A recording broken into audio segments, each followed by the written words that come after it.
Salve fratres, welcome to the jungle of Protestantism. Teiterum videre patris allegro, veritas liberabit vos. Kita akan kembali mengulik-ulik para kelompok anti-trinitariannya.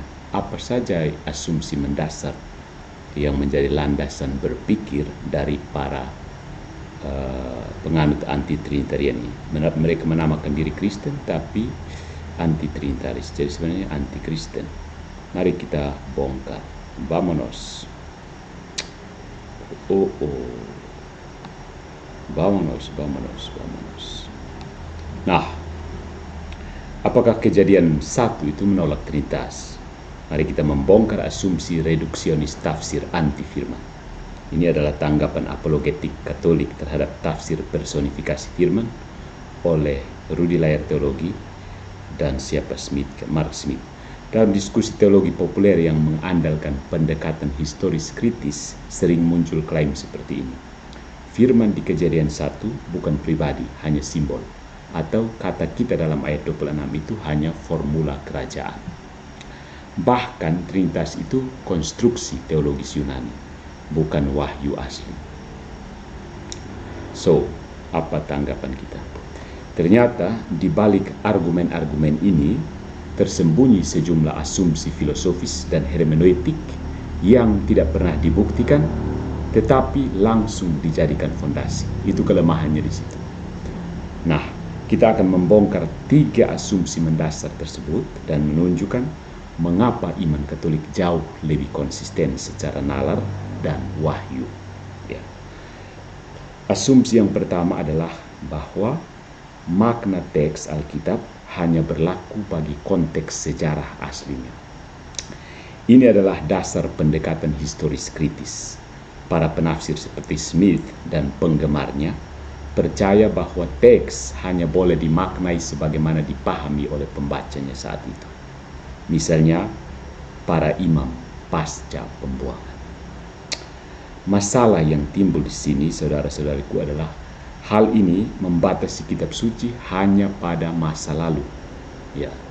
Jika teks hanya relevan di zaman penulisnya, maka ia bukan firman Allah yang hidup, melainkan hanya arsip sejarah.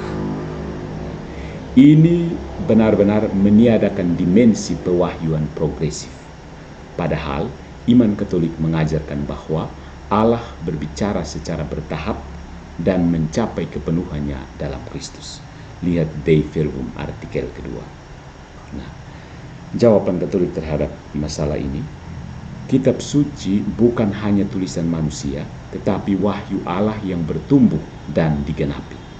Maka, Kejadian 1 boleh dan memang harus dibaca dalam terang Kristus, tanpa mengkhianati makna literal awalnya.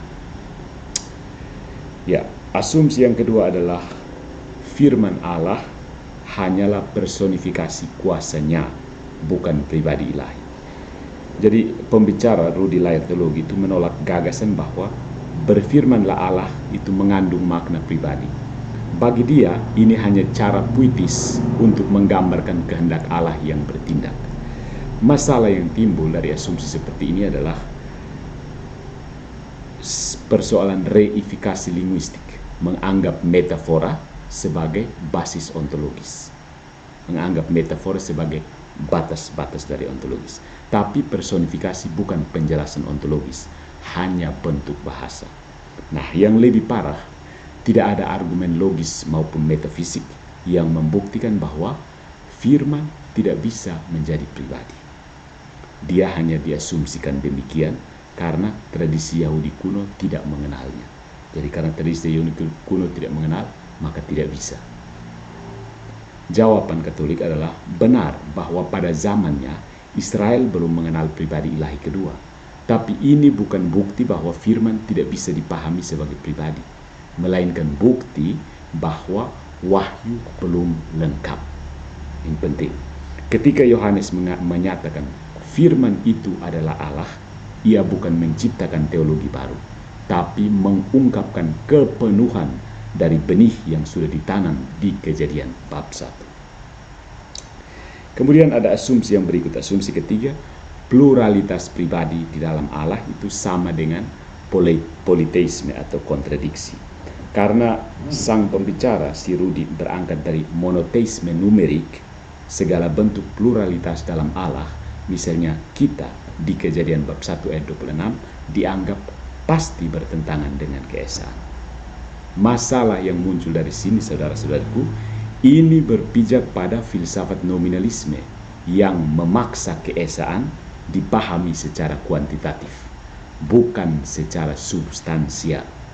Padahal doktrin Trinitas didasarkan pada metafisika realistis. Ya, 3 pribadi dalam satu hakikat, bukan 3 substansi. Si Rudi menggunakan logika yang salah. Jika firman bisa menjadi pribadi, maka ia bisa beranak terus jadi triliunan pribadi. Ini namanya falasi reduktio ad absurdum yang mengabaikan batasan-batasan dari kodrat. Nah, jawaban Katolik sebagai berikut. Kita tidak menyatakan bahwa segala yang berasal dari Allah itu otomatis pribadi. Segala yang dari Allah langsung jadi pribadi. Tidak. Kita menyatakan bahwa firman berasal dari Bapa secara abadi dalam satu tindakan pengetahuan ilahi, dan Roh Kudus dari kasih timbal balik. Ini bukan perbanyakan, tapi relasi internal yang kekal sejak semula. Keesaan Allah tetap utuh karena Tritunggal bukan 3 entitas, tetapi satu substansi yang hidup dalam 3 relasi. Ya. Jadi saudara-saudari, bukan kita yang proyeksikan Trinitas ke Alkitab, tapi Allah yang menyatakannya sedikit demi sedikit. Ya. Dia tahu bahwa akal budi manusia terbatas, jadi kasih pelan-pelan. Mereka yang menolak Trinitas dalam Kejadian bab 1 selalu menuduh seperti ini. Kalian memaksakan doktrin kemudian ke teks awal.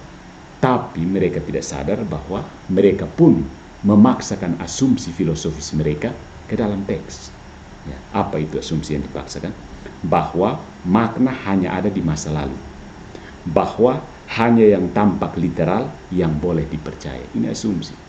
Bahwa pluralitas pribadi itu pasti politeistik. Ini juga asumsi. Ya. Semua ini bukan buah kitab suci, tetapi buah ideologi modern yang kehilangan kemampuan untuk membaca kitab suci sebagai firman yang hidup dan bertumbuh.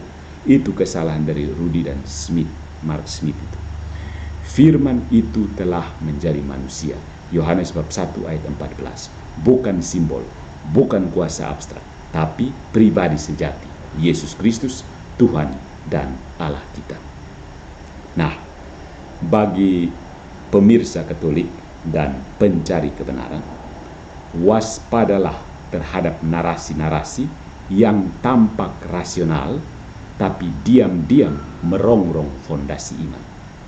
Dalam gereja, akal dan iman tidak berseteru, tetapi saling memperkaya dalam terang wahyu. Follow for more into the jungle of Protestantism.